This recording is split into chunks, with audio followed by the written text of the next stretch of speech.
आत्मीय बंधुओं, मनुष्य के जीवन में एक बड़ी महत्वपूर्ण विशेषता है और वो महत्वपूर्ण विशेषता है उसका अपना विचार करना। अन्य किसी भी योनि के प्राणियों में विचार करने की शक्ति नहीं है, लेकिन मनुष्य में विचार करने की शक्ति, विचार करने की सामर्थ्य विद्यमान है। और मनुष्य का जीवन उसके विचारों पर ही निर्भर रहता है। अगर अच्छे विचार हैं, शुद्ध विचार हैं, आदर्श युक्त विचार हैं, विचारों की उत्कृष्टता है, तो मनुष्य का जीवन भी श्रेष्ठ बन जाता है।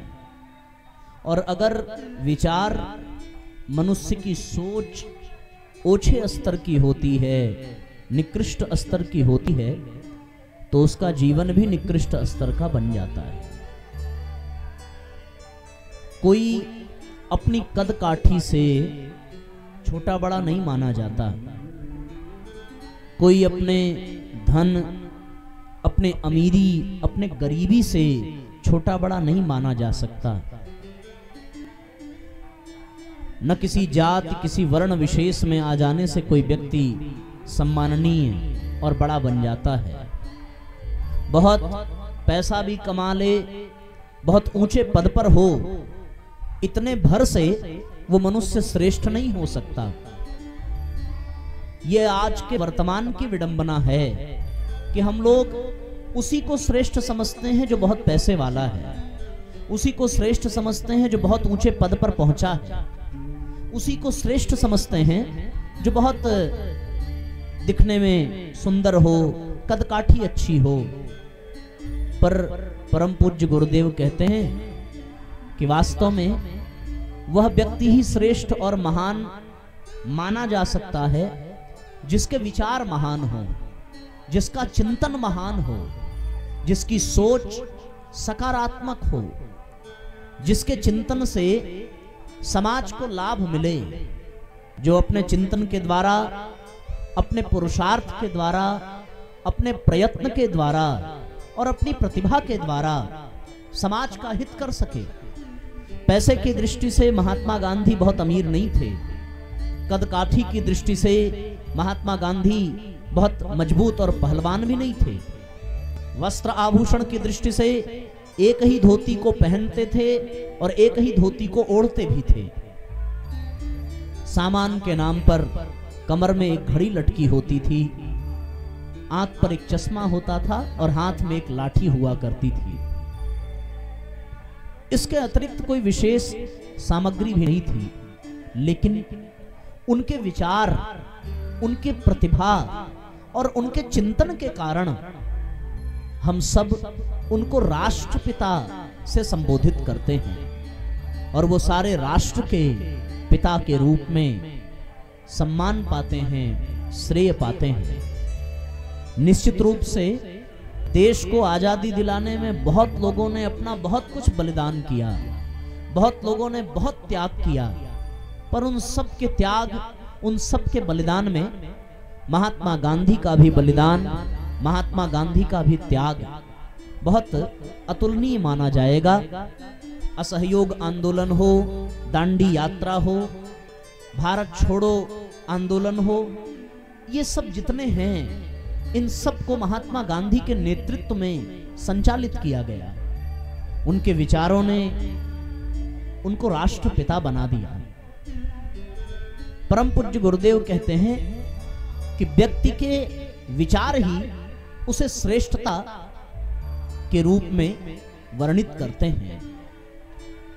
अगर हमारे विचारों में नकारात्मकता हो, हमारे विचारों में दूसरों का अहित करने की बात निरंतर आ रही हो, हम अपने चिंतन के द्वारा कुंठाग्रस्त हों, अवसाद में चले गए हों, उनके जीवन में कोई श्रेष्ठता दिखाई नहीं पड़ती।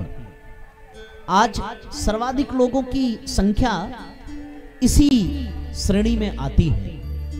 अब यदि विचार करके देखें तो जानवर भी तो जन्म लेता है, जानवर भी बड़ा होता है, अपने परिवार के लिए और अपने पेट के लिए वह रोटियों की व्यवस्था भी करता है, और वो भी बच्चे पैदा करता है, और वृद्ध होकर के वो भी मर जाता है।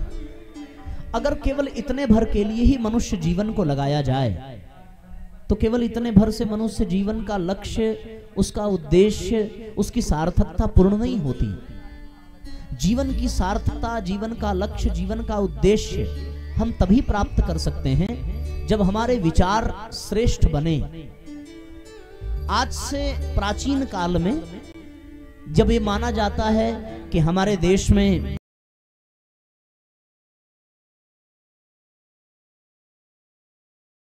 करोड़ देवताओं के पूजन की परंपरा रही, ये 33 करोड़ देवता जिसके विषय में हम लोग बार बार सुनते हैं, ये कोई और नहीं थे, हमारे देश के नागरिक थे, और उन नागरिकों को ही देवता कहा जाता था। कारण क्या था? कारण ये था कि उन नागरिकों के विचारधाराएं बड़ी उत्कृष्ट हुआ करती थी, बड़ी श्रेष्ठ हुआ करती थी। उनके विचारों में सिद्धांत, उनके विचारों में आदर्श, उनके विचारों में महानता विद्यमान थी, और अपने विचारों के कारण वो महापुरुष बने। उनके विचारों ने उन्हें हरिश्चंद्र बना दिया, उनके विचारों ने उन्हें महाराज शिवी, दिलीप और महाराज दशरथ बना दिया, उनके विचारों ने ही उन्हें स्वामी विवेकानंद बना दिया, उनके विचारों ने ही भगत सिंह, आजाद, सुभाष चंद्र बोस बना दिया। क्यों? क्योंकि पूज्य गुरुदेव लिखते हैं, जो जैसा सोचता है वो वैसा ही करता है, और अंततोगत्वा वैसा ही बन जाता है। बुरा व्यक्ति बनने से पहले बुरा करता है, और बुरा करने से पहले वो बुरा सोचता है, और बुरा सोचने से पहले वो बुराई को अपने भीतर आने देता है, फिर धीरे धीरे वो बुरा बन जाता है। और बुरा बन जाने के पश्चात प्रारंभ में तो उसे लगेगा कि वो बहुत उपलब्धियां प्राप्त कर रहा है, वो जो चाह रहा है वो कर सकता है, लेकिन अंततोगत्वा उसका जो परिणाम निकल करके आता है वो केवल कष्ट, दुख, असाध्य परेशानियों के रूप में ही आता है। क्योंकि सिद्धांत ये कहता है, शास्त्र कहता है, संत जन कहते हैं कि बुराई का परिणाम दुख ही है, कष्ट ही है, परेशानियां ही हैं, दूसरा और कोई परिणाम नहीं है। और जो लोग अच्छे बने, जो लोग महान बने, वो महान बनने से पहले, अच्छे बनने से पहले उन्होंने अच्छाइयां अपने भीतर लाई, अच्छे काम किए, और अच्छे काम वो तभी कर सके जब उनमें अच्छे विचार आए। अच्छे विचारों का परिणाम था कि वो अच्छे कर्म कर पाए, क्योंकि विचारों से ही कर्म की उत्पत्ति होती है। जो जैसा सोचेगा वैसा ही तो करने का उसके मन में भाव जगेगा, और फिर उसकी इंद्रियां, उसका शरीर उस क्रिया की ओर, उस कर्म की ओर बढ़ जाता है। व्यक्ति बुरा करता है तो दंड उसके शरीर को मिलता है, अच्छा करता है तो प्रशंसा उसके शरीर को मिलती है। लेकिन साथियों, हम सब जानते हैं उसमें उसके शरीर का कोई विशेष योगदान नहीं होता। मूल योगदान उसके मन का, उसकी बुद्धि का होता है। क्यों? क्योंकि अच्छा करने का विचार, अच्छा करने की भावनाएं उसके मन और बुद्धि में ही तो जन्म लेकर के आए। मन और बुद्धि को विशेष पारितोषिक नहीं मिलता, मिलता शरीर को है। पर अच्छा कर्म और बुरा कर्म, इसके पीछे कारण हमारा मन ही होता है, हमारे विचार ही होते हैं। जिनके विचार श्रेष्ठ होते हैं वो महापुरुष बन जाते हैं, और जिनके विचार निकृष्ट होते हैं वो पिशाच बन जाते हैं। राम और रावण में बड़ा कोई विशेष अंतर देखने को नहीं मिलता। शरीर की दृष्टि से दोनों मनुष्य योनि में ही हैं। एक लंका का राजा, एक अयोध्या का राजा, कोई विशेष अंतर नहीं है। लेकिन जो प्राकृतिक अंतर है वो अंतर राम और रावण में केवल विचारों का है। एक घटना आती है कि एक बार सीता जी को अपनी पटरानी बनाने के लिए रावण लाख प्रयत्न करके थक चुका था। तो रावण के कुछ शुभचिंतकों ने रावण को यह सुझाव दिया कि आप नाना प्रकार की विद्याओं के ज्ञाता हैं, जब चाहें जैसा चाहें वैसा भेष बना सकते हैं, वैसा रूप बना सकते हैं। सो एक बार राम का रूप बनाइए और राम का रूप बना करके सीता जी के पास जाइए। सो वो जब अपने सामने रावण को नहीं राम को देखेंगी तो निश्चित रूप से तुम्हारा निवेदन स्वीकार करेंगे। रावण ने कहा कि तुम्हें क्या लगता है, मैंने ऐसा प्रयत्न नहीं किया होगा, पर जैसे ही मैं राम बनता हूं मुझे पराई स्त्री में माता और बहन दिखाई पड़ने लगती है, फिर मैं कैसे कोई दुर्भाव कोई कुदृष्टि रख पाऊंगा। राम और रावण में यही अंतर है। रावण में पराई स्त्री को हरण करने का विचार है, पर रावण की पत्नी मंदोदरी को भी माता शब्द कह करके पुकारते हैं, जबकि वो शत्रु की पत्नी है। शिवाजी की भी जीवन की घटना ऐसी ही है कि जब शिवाजी के सैनिकों ने मुगलों की किसी एक स्त्री को बंदी बनाया और लाकर के शिवाजी की सभा में प्रस्तुत कर दिया, इसलिए कि मुगलों ने हिंदुओं की स्त्रियों के साथ बड़ा अत्याचार किया, बड़ा अन्याय किया। तो शिवाजी के सैनिकों का यह मन था कि हम लोग बदला लें और मुगल की इस स्त्री को भी अपमानित किया जाए। पर शिवाजी ने जब उस स्त्री को देखा तो हाथ जोड़ करके क्षमा मांगा और मन में भाव आया कि मेरी माता भी अगर इस स्त्री के समान सुंदर होती तो मैं निश्चित रूप से और भी अधिक सुंदर होता।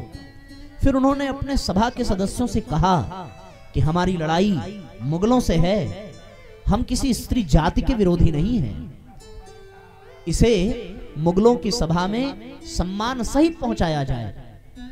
ऐसी विचारधारा वीर शिवाजी की थी जो देश के वो महापुरुष बन सके। और आज इस प्रकार की विचारधारा के कारण ही इन महापुरुषों का गुणगान, महापुरुषों का यशगान होता है। हमारे विचार अच्छे बने, हमारे विचार सिद्धांतिक बने, हमारे विचार आदर्शों से युक्त हों, हमारी सोच अच्छी हो। भारतीय संस्कृति में जितने भी धर्म और अध्यात्म के प्रकल्प बनाए गए हैं वो केवल इसीलिए बनाए गए हैं कि मनुष्य का विचार अच्छा हो, क्योंकि विचार अच्छा होगा तभी तो वो मनुष्य महान बन सकेगा। और यदि विचार ही अच्छा नहीं होगा तो फिर वो लाख पूजा पाठ कर ले, लाख मंदिरों में नाक रगड़ ले, लाख मूर्तियों की सेवा में लगा रहे, लाख दान पुण्य कर ले, उसके जीवन में कभी महानता आ नहीं सकती। जीवन की महानता का आधार ही यही है कि मनुष्य का चिंतन श्रेष्ठ होना चाहिए। हम किसी के काम को अच्छा कह करके ये नहीं कह सकते कि उसका चिंतन भी श्रेष्ठ है। संसार में ऐसे लोग हैं, देखने में लगेगा कि उनके काम बहुत अच्छे हैं, लेकिन अच्छे काम से अच्छे चिंतन का परिचय नहीं मिलता, पर अच्छे चिंतन से अच्छे काम का परिचय अवश्य मिलता है। किसी से अच्छा काम करा लिया जाए, इससे उसका चिंतन अच्छा होगा या नहीं इसमें संशय है, लेकिन अगर किसी का चिंतन अच्छा बना दिया जाए, किसी का विचार अच्छा बना दिया जाए, तो उससे काम जो भी होगा वो अच्छा ही होगा, वो काम बुरा हो नहीं सकता। बुरे काम के लिए बुरा चिंतन ही होता है और अच्छे काम के लिए अच्छा चिंतन ही होता है। इसलिए साथियों, जीवन में सदैव अपने चिंतन पर दृष्टिपात करना चाहिए, अपने चिंतन की, अपने विचारों की समीक्षा करनी चाहिए। विज्ञान कहता है कि मनुष्य के मस्तिष्क में 24 घंटे में से लगभग 65,000 विचार आते हैं और चले जाते हैं। उन 65,000 विचारों में क्या अच्छे विचार ही थे, या निकृष्ट विचार आ गए, या पतित विचार आ गए, या किसी के प्रति कोई विचार आ गया, कोई दुर्भावनाएं आ गई, ये समीक्षा करते रहना चाहिए। अच्छे विचारों से ही साथियों जीवन में धन्यता आती है, अच्छे विचारों से ही मनुष्य देवता बनता है। देवता इसलिए पूजे जाते हैं क्योंकि उनके विचार अच्छे हैं, उनके विचारों में दूसरों की भलाई है, उनके विचारों में दया है, उनके विचारों में करुणा है, इसीलिए वो पूजनीय है। उनके विचारों में देने की भावना है, देवता आशीर्वाद देते हैं, देवता सहयोग देते हैं। पर असुरों को सम्मान नहीं दिया जाता, असुरों की पूजा नहीं होती, असुरों से लोग भयभीत रहते हैं, असुरों को लोग घृणा करते हैं। कारण क्या है? कारण इतना ही है कि असुरों के विचार अच्छे नहीं हैं, उनके विचारों में हिंसा है, उनके विचारों में दूसरों को कष्ट पहुंचाने की भावना है, उनके विचारों में दूसरों को रुलाने की भावना है, उनके विचारों में दूसरों का अहित करने के बार बार प्रयास होते हैं। इसलिए साथियों, असुर निंदनीय हैं, असुर पूजनीय नहीं बन सके केवल और केवल इन विचारों के कारण। सो हम लोगों का जितना भी धार्मिक मूल्य है, जितना भी आध्यात्मिक प्रकल्प है, चाहे वो दान पुण्य हो, चाहे जप हो, चाहे उपवास हो, चाहे तीर्थ यात्रा हो, चाहे मंदिर में जाना हो, चाहे दर्शन पूजन करना हो, चाहे कथा कीर्तन करना हो, ये सब जितने भी प्रकल्प अपनाए जाते हैं, इनके पीछे केवल और केवल एक ही उद्देश्य रहता है कि मनुष्य का चिंतन अच्छा बने, मनुष्य का विचार अच्छा बने, मनुष्य की सोच अच्छी बने। क्योंकि एक बार अगर सोच अच्छी बन गई, एक बार यदि चिंतन अच्छा बन गया, तो उस इंसान को अच्छा बनने से कोई रोक नहीं सकता। और वो लाख अच्छा बनने का ढोंग करे, पर अगर अंदर से अच्छे विचार नहीं आ रहे हैं, अच्छी भावनाएं नहीं हैं, तो उसका लाख अच्छा बनने का पाखंड व्यर्थ हो जाता है।